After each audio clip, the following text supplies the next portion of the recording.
Hello and welcome to my channel, or welcome back to my channel. My name is Jay and this is a web of classic tales. If you're enjoying the videos, please like, subscribe, share, and comment. If you want notifications every single time a new video is uploaded, please click on the little bell icon. Today we will read The Frog King, or Iron Henry, by the brothers Grimm, Jacob and Wilhelm.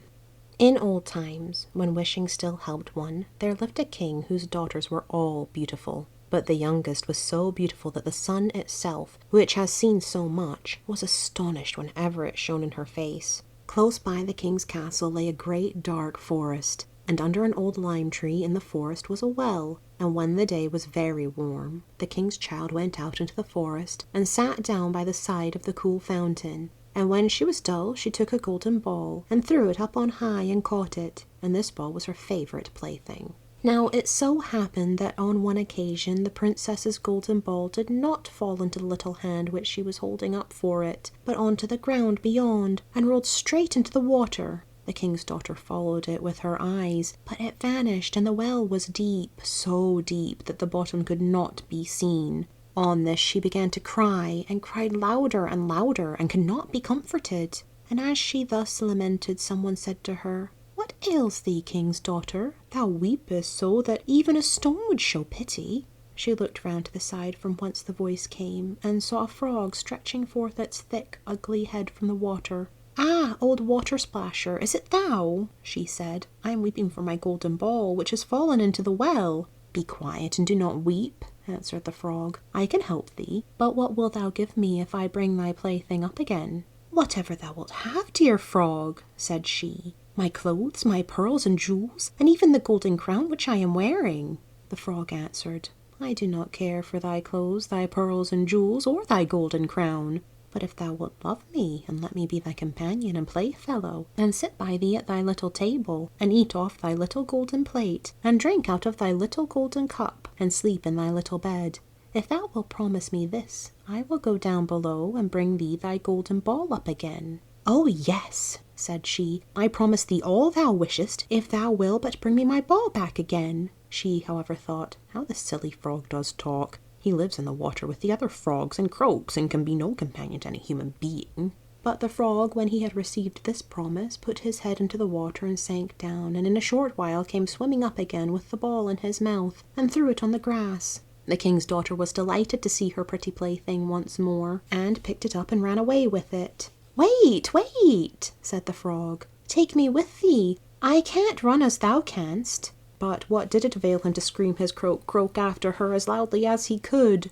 She did not listen to it, but ran home and soon forgot the poor frog, who was forced to go back into his well again. The next day, when she had seated herself at table with the king and all the courtiers, and was eating from her little golden plate, something came creeping splish, splash, up the marble staircase. And when it had got to the top, it knocked at the door and cried, "Princess, youngest princess, open the door for me." She ran to see who was outside, but when she opened the door, there sat the frog in front of it. Then she slammed the door to in great haste, sat down to dinner again, and was quite frightened. The king saw plainly that her heart was beating violently, and said, "My child, what art thou so afraid of? Is there perchance a giant outside who wants to carry thee away?" "Ah, no," replied she. "It is no giant, but a disgusting frog. What does a frog want with thee?" "Ah, dear father, yesterday, as I was in the forest sitting by the well, playing, my golden ball fell into the water, and because I cried so, the frog brought it out again for me, and because he so insisted, I promised him he should be my companion, but I never thought he would be able to come out of his water,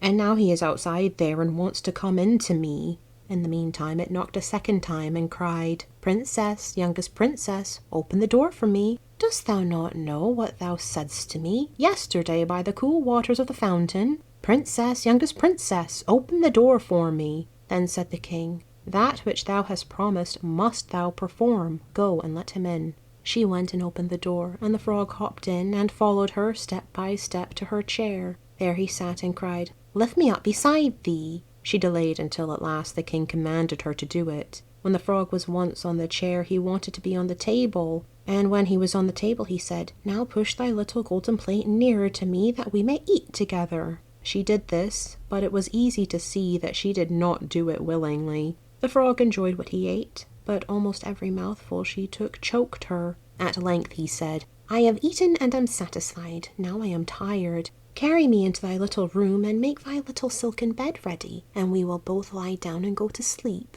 The king's daughter began to cry, for she was afraid of the cold frog, which she did not like to touch, and which was now to sleep in her pretty clean little bed. But the king grew angry and said, "He who helped thee when thou wert in trouble ought not afterwards to be despised by thee." So she took hold of the frog with 2 fingers, carried him upstairs, and put him in a corner. But when she was in bed, he crept to her and said, "I am tired. I want to sleep as well as thou. Lift me up, or I will tell thy father."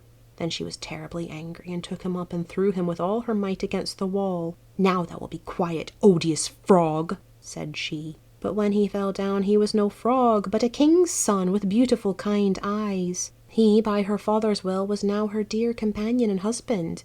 Then he told her how he had been bewitched by a wicked witch, and how no one could have delivered him from the well but herself, and that tomorrow they would go together into his kingdom. Then they went to sleep, and next morning when the sun awoke them, a carriage came driving up with 8 white horses, which had white ostrich feathers on their heads, and were harnessed with golden chains, and behind stood the young king's servant, Faithful Henry. Faithful Henry had been so unhappy when his master was changed into a frog, that he had caused 3 iron bands to be laid around his heart, lest it should burst with grief and sadness. The carriage was to conduct the young king into his kingdom. Faithful Henry helped them both in, and placed himself behind again, and was full of joy because of this deliverance. And when they had driven a part of the way, the king's son heard a cracking behind him as if something had broken. So he turned round and cried, "Henry, the carriage is breaking." "No, master, it is not the carriage. It is a band from my heart, which was put there in my great pain when you were a frog and imprisoned in the well." Again, and once again, while they were on their way, something cracked, and each time the king's son thought the carriage was breaking. But it was only the bands which were springing from the heart of Faithful Henry, because his master was set free and was happy. Thank you for listening. This has been the brothers Grimm, Jacob and Wilhelm, the Frog King, or Iron Henry. I've been Jay. This has been a Web of Classic Tales. Please like, subscribe, share, comment, click the bell icon for notifications. I hope you're having a fantastic day. Have a nice life, and I'll see you next time with the next classic tale.